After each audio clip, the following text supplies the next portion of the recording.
All of it. I'm tempted to shame it. Yes, absolutely. Hi everyone! Hello everyone! Welcome back to Broken to Blessed. We are the Blended Family Marriage Coaches. I'm Megan. I'm Dwayne. And we are here to offer coaching to your blended family marriage. Welcome back! Are you excited? I'm excited. This is really fun because Dwayne never knows the content. No, never. Sometimes I'll have a little bit of a script and I'll have notes down to the left. So if you ever see me looking down, that's because I'm looking at the script. We don't have one today, so it's totally a surprise to him. We've recently done a series on boundaries. If you guys want to check those out, we did 3 videos. They are here, here, and here. I always put them over Dwayne's face and it makes me laugh, cracks me up. I'll make sure to put a link on the top as well as in the description. If you want to go check those out, that would be great. We talk about the different things that involving boundaries, like how to set them, what to do once they're crossed, what even they are. So I would love it if you guys would check those out. Every day I post on different social media outlets all over the place. I belong to several different blended family groups, stepmom groups, things like that on Facebook, as well as I follow a lot of those same hashtags on Instagram. And I have recently asked a question. The question was, what is the biggest struggle in your blended family marriage? Oh, boy. I had an overwhelming response. Greatly, the biggest response that absolutely shocked me was intimacy and sex becomes the biggest struggle in a blended family marriage. Here we are.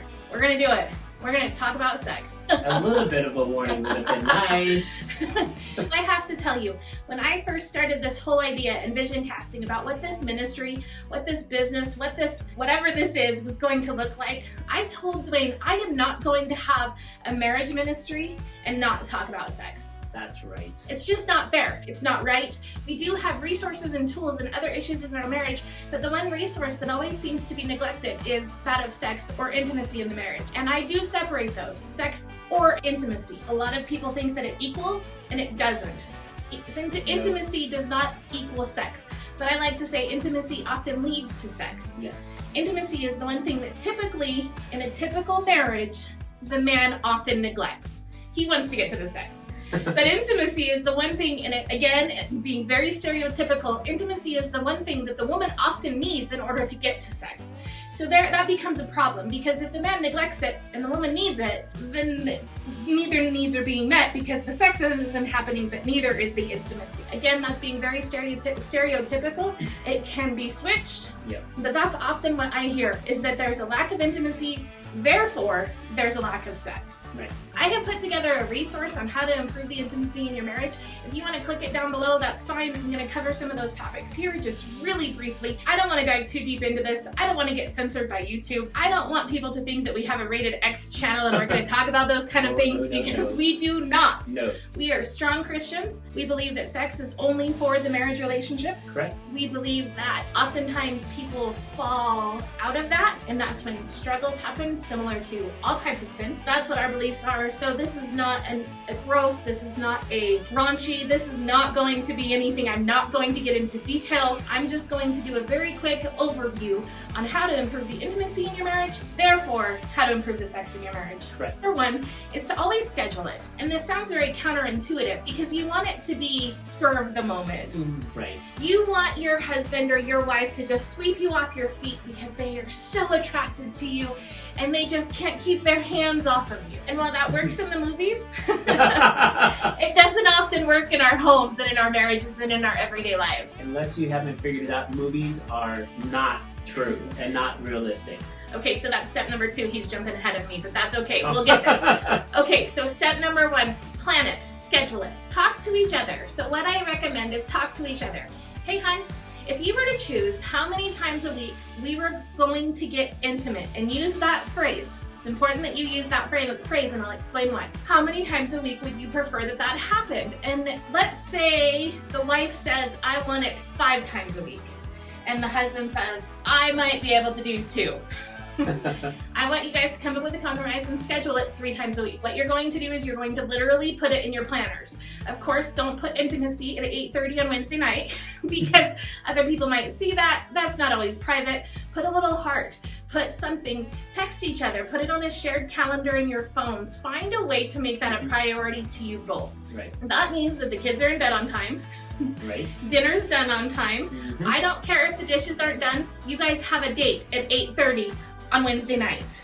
Or whenever you guys agree. It might only be once a week is your compromise. If one person wants it once a month and the other person wants it, I don't know, twice a week, once a week might be your compromise. Right. Make sure that it works for both of you though. If you guys schedule, for example, if you schedule intimacy on a night where you know that you always have a really rough day at work, that's not going to work. Right. So switch it up a little bit. Mm-hmm. Date nights are great nights to include this because it's already scheduled. You might already have a babysitter, whatever.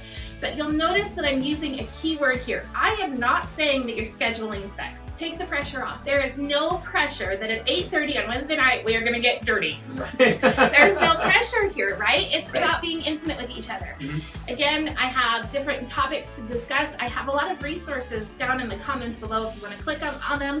I have different topics to discuss Mm-hmm.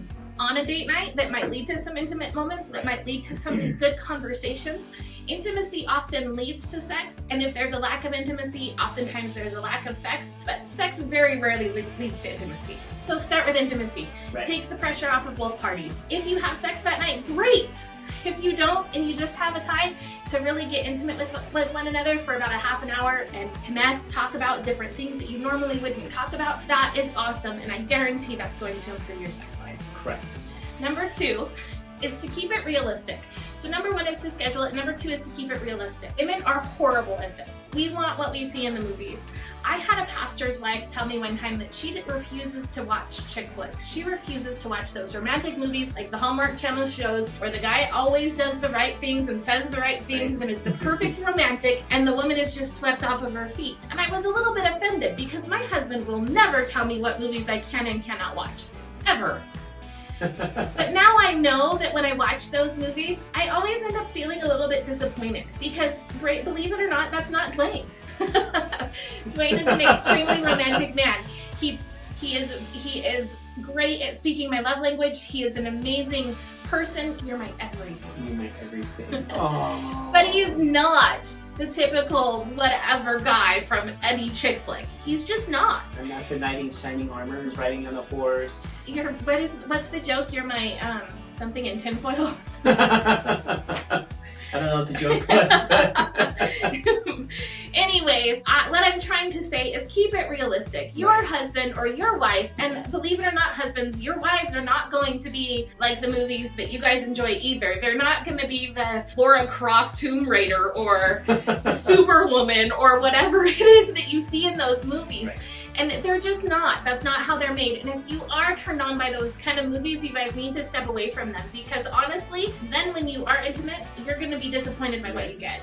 So if you are turned on by those movies, if those movies are something that you're longing for or wanting, please just turn them off. That's very easy to eliminate from your life. And I'm using a stereotype. Then you might be attracted to the woman that's in the chick flick and want that kind of, oh, come rescue me.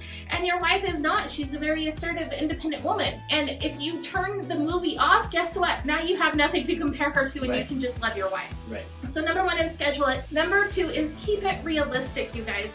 Absolutely keep it realistic. I am here to tell you, after talking to hundreds of couples, nobody has that kind of relationship long term.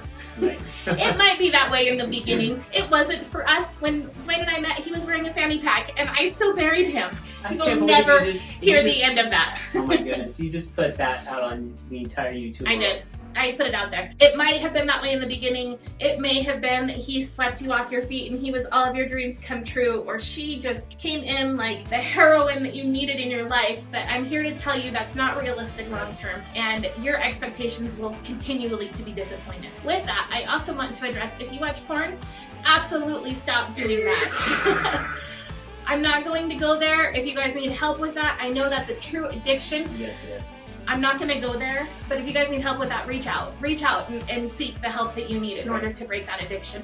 Because I promise you that you will continually be disappointed in your spouse if those are your expectations, if those are what turns you on every time that you try to get aroused. I promise you, you will continually be disappointed with your spouse. That is 100% true. I just needed to cover that. I would be neglectful if I didn't. Number 1, schedule it. Number 2, have realistic expectations. Number 3, are you ready? Have fun. Have fun with each other. You guys, this is not meant to be a ball and chain. This is not meant to be just check off the list. Yep, that was done. Yep, that was done. Yep, now we have sex. That's never been, God's designed for it. That's not the way that it's supposed to be. Have fun with each other. Get creative to a certain extent.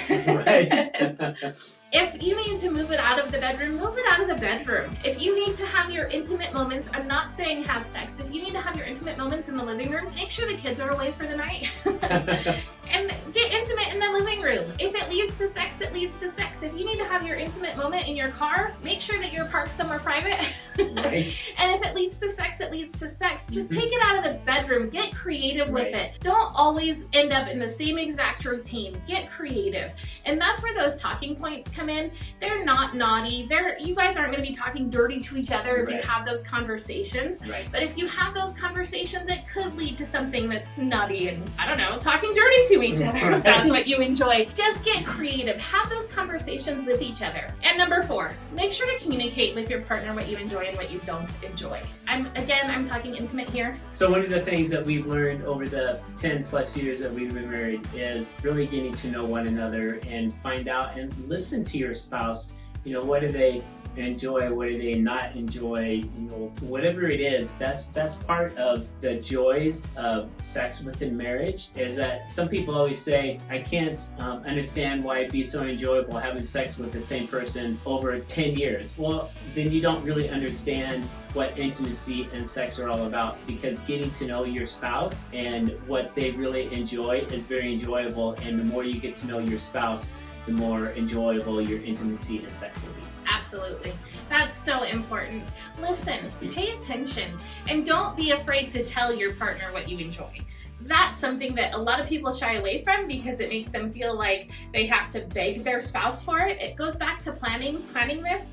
If your spouse doesn't know this is what you want tonight, or this is what you're expecting tonight, your spouse is not a mind reader. I'm sorry to break the news to you. They do not know. You have to be able to communicate to them. It doesn't have to be this long drawn out conversation. It doesn't have to be anything like very sat down and really talked about, because I guarantee that if you tell your spouse, I really like it when you do that, your spouse is going to do it almost every time. Because now, and I'm not even talking sexually, you can say this intimately, I really feel connected with you when you do this. When we talk about this, when you support me here, that's when I really feel intimate and connected with you. So yes, it works with sex as well. I really enjoy it when you do that, but it works with intimacy also. And remember, intimacy almost always leads to a healthy sex life. You might be in a drought right now. I get it. It happens. Life happens. I understand that. There are so many influences, so many impacts, so many things that can impact your intimacy as well as your sex life. Eliminate anything that's medical. Women especially, if you guys have hormonal fluctuations, if you guys just have babies, there are so many things that can be wrong with you medically that's kind of pulling away from your sex drive. Make sure to get that checked out. You owe it to yourself as well as to your husband to make sure that you're feeling the best for him at the end of the day. If you guys are too tired for sex, then you're too busy. Of course, there's exceptions to this. If you're up all night with a newborn child or a sick child or whatever, there's an exception to this. But if that becomes the norm, you're too busy. It's time to pull it back and focus again on your marriage. Those are just some hints, tips, and tricks on how to improve your sex life or how to improve the intimacy in your marriage, however you want to take it. Remember, intimacy does almost always equal a healthy sex life. Get intimate with your partner. Always get intimate with your partner. So that's all we have for you guys today. I really wanted to talk about the tips and tricks that I can give you in improving the intimacy in your marriage, because it's so important. It is vital. It is like the lifeline to your marriage. It's the only person in your life that you get to be intimate with, that you get to have sex with. You may as well enjoy it. Make sure that you ring the bell, ding, ding, ding, and subscribe, because next week we have an exciting episode and I don't want you guys to miss it. We are going to talk about all of the resources for your blended family. We're going to talk about books. We're going to talk about videos, we're going to talk about YouTube channels, we're going to talk about blogs, we're going to talk about podcasts, we're going to talk about all of the resources for your blended family. I don't want you guys to miss it, so make sure that you do subscribe. Right. We're also going to talk about some of the hints and tricks that we received in our blended family marriage that didn't work, similar to our Nacho Parenting Method video that we did that will be linked in the description below, so make sure you check that one out as well. Thanks again for joining Thanks, us. everyone. Be blessed until next time. See ya. Bye!